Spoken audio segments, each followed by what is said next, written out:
Cambodia-US Relations. Cambodia is not the enemy of the US. America believes that Cambodia is China's vassal state. And it does everything to solidify that belief. At the end, they justify their sanctions against Cambodia for being too friendly with China, whom the US considers as the malign actor and revisionist state to the hegemonic order with the US at the top.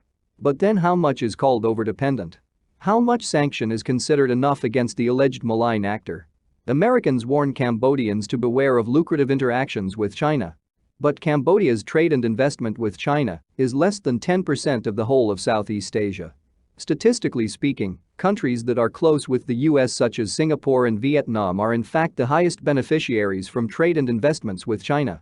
Media that are anti-China can lie about Cambodia's overdependence on China, but numbers don't lie. Impartial academics should look into those numbers by themselves and make comparison to the whole region to verify and question their established prejudice. The so-called independent minds should not become the trash collectors of all bad press about Cambodia with many hyperlinks to the anti-Cambodia puppet media and organizations. Cambodia is currently the most sanctioned country in Southeast Asia, even more than the military junta in Myanmar, and the fact is that there is no sanction at all against communist Vietnam, who has no freedom of the press, freedom of assembly, and freedom of expression. What does anyone say to these? None at all. What does democracy mean to America when Cambodia is being treated this way by the American government and Congress on the aspect of democracy and human rights? Cambodia is among the few countries in Southeast Asia that has regular multi-parties election.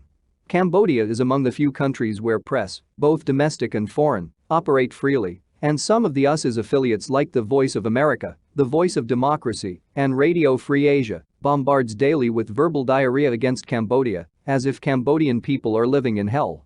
Nothing can be seen positive from the point of view. And they still say that Cambodia has no freedom of expression. Facebook operates freely in Cambodia. Internet freedom is among the fullest compared to countries in the region. Cambodian people are addicted to Facebook freedom. They really enjoy it. So long as they don't defame, libel, slander, promote uprising, treason and the toppling of government, they are free to say anything. Cambodia is hosting more than 5,000 civil society organizations, but human rights groups in Cambodia, funded by foreign governments, still has liberty to say that Cambodia lacks freedom of association as compared to Vietnam, which has only one state union.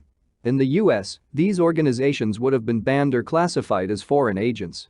According to the Foreign Agents Registration Act, FARA, passed in 1938, it is required that agents representing the interests of foreign powers in a political or quasi-political capacity disclose their relationship with the foreign government and information about related activities and finances. But such kind of civil society organizations in Cambodia are hiding behind protection of their foreign embassies, crying foul that Cambodia's law on NGO, Lango, is too restrictive because they simply cannot disclose their finance and activities that are fundamentally foreign-owned. Foreign-initiated and foreign-led. What does America want from Cambodia? Does it want Cambodia to become the enemy of China and to fight China on America's behalf? Where does Cambodia's national interest stand in supporting the US and in making China its enemy? Where is the right to self-determination of Cambodia that the US often says that it respects fully? Does the US want Cambodia to commit suicide to express its sincerity in wanting friendship with the US?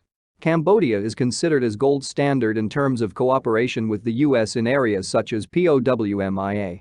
Cambodia even accepted 300 Afghan refugees when only a few countries in the region are willing to do so. But what does Cambodia receive in return? The US cut off scholarship for military students who are already in the US. The US imposed visa sanctions against high-ranking officials in the whole Ministry of Foreign Affairs and International Cooperation. They are sanctioning the very individuals that act as the main bridge of friendship and relations between Cambodia and the US. This is too cruel a treatment from a friend. The US is treating Cambodia like an enemy. While the US says that it stands with Cambodian people for its independence and march towards stable and peaceful democracy, Cambodia is in fact one of the most sanctioned countries in Southeast Asia, even worse than the so-called US enemies.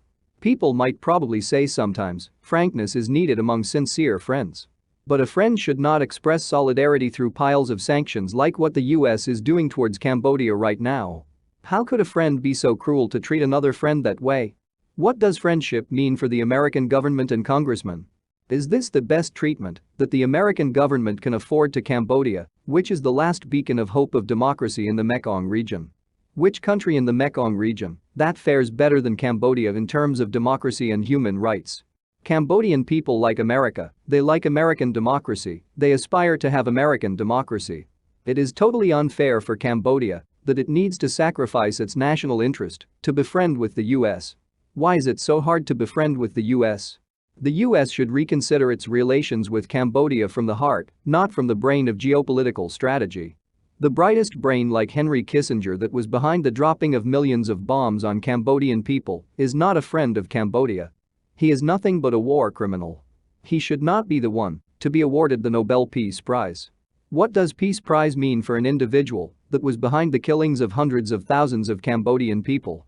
Which US congressman and policymaker want to become the next Henry Kissinger, the war criminal that won a Nobel Peace Prize?